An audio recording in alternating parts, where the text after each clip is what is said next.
Namaste everyone. Thank you for joining in this video. And in today's video, I'm going to speak about Ashtakvarga. Okay.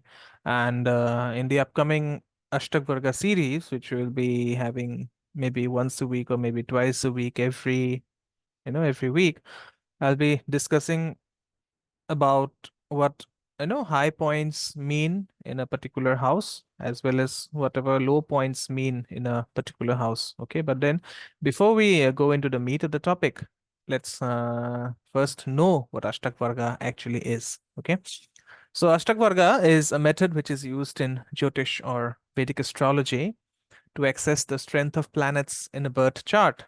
And it is also a system of analyzing the influence of planets on each other based on their placement in different signs and houses in the birth chart. Okay.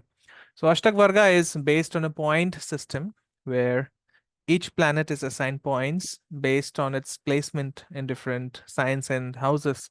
And then these points are then added together to give a total score for each planet. And the higher the score, the stronger the planet is considered to be in the birth chart. Okay.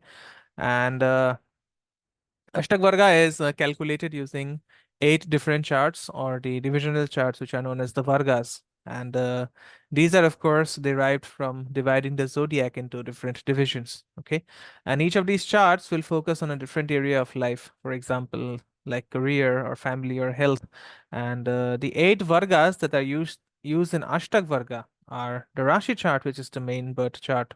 Then comes the Hora chart, which is the chart seen for wealth as well as possessions.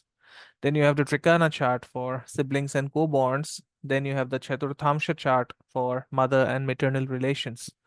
Then you have the Saptamsha chart for children and creativity. You have the Navamsha chart for marriage and relationships or partnerships. You have the Dasamsha chart for career and public image. And finally, you have the Dwadasamsha chart, which is related to the father as well as paternal relations. Okay.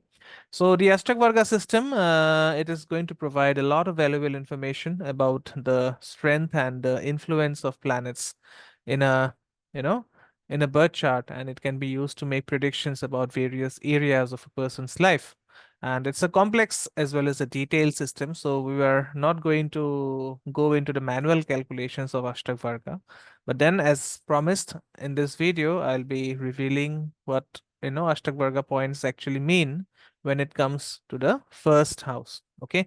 Now, remember what the first house is. The first house represents the self. The first house represents your ego. The first house represents your perception. It is also known as the lagna. Okay. And whenever the first house, say the first house in your birth chart has a high number of Ashtakvarga points, then it signifies that your self-expression, your identity as well as your personal growth are strongly emphasized in this lifetime of yours. Okay. And it's considered to be very auspicious if you have high or, good Ashtakvarga points in the first house. And by good Ashtakvarga points, I mean, if you have Ashtakvarga points of 28 or beyond in the first house, then it is considered to be very auspicious because it is going to boost your self confidence as well as personal magnetism. Okay. Now, since the first house also represents challenges, okay, coming from the ego. And before coming to that, of course, I would like to clarify one more thing. Ashtakvarga, having low Ashtakvarga does not mean bad. It does not always mean bad, as some people say it to be. Okay. So if you have low Ashtakvarga points, some areas of your life in the house, concerning the house that has low Ashtakvarga points, is going to be very, very peaceful.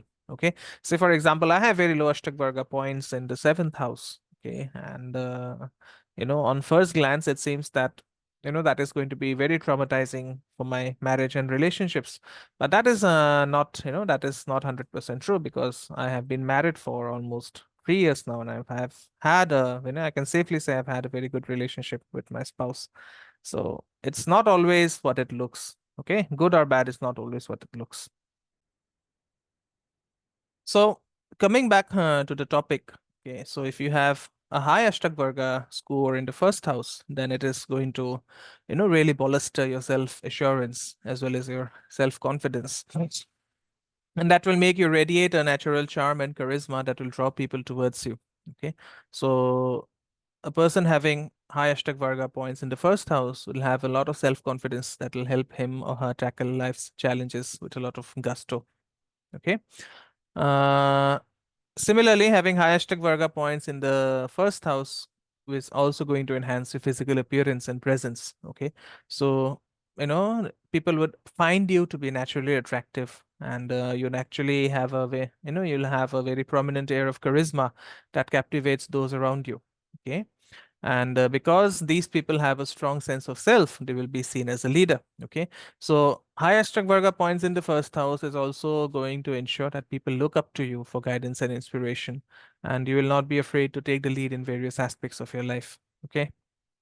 Again, similarly, if your first house has high Ashtakvarga points, then you would have a pretty strong desire for being independent. Okay, you'll not be willing to work under someone. Rather, you'd be willing to do your own thing. Okay, you'd prefer to chart your own course in life, and you may find it fulfilling to explore your unique path. Okay, and similarly, it'll make you very proactive, and it'll give you a knack for initiating new projects and endeavors, and you'll always be willing to take the first step that can lead to significant achievements. Okay. And because the first house also represents physical health, so this placement can actually contribute to a very robust physical health and vitality. So the person having such a high Ashtakvarga in the first house can actually have the energy and resilience to tackle life's challenges head on. Okay. Now, what if the first house has low Ashtakvarga points? Okay, in that case, it's going to be challenging, of course, but it is not going to be as traumatic as modern day astrologers tell you. Okay.